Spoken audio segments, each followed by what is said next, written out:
తల మీద చెయ్యి వేసి బొట్టు పెట్టినా, తాళి బొట్టు మెడను కట్టి బొట్టు పెట్టినా, తల మీద చెయ్యి వేసి బొట్టు పెట్టినా, తాళి బొట్టు మెడను కట్టి బొట్టు పెట్టినా, సన్ని కళ్ళు తొక్కినా సప్త పదులు మెట్టినా, సన్ని కళ్ళు తొక్కినా సప్త పదులు మెట్టినా, మనసు మనసు కలపడమే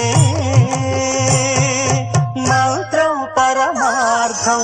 శ్రీరస్తు శుభమస్తు, శ్రీరస్తు శుభమస్తు.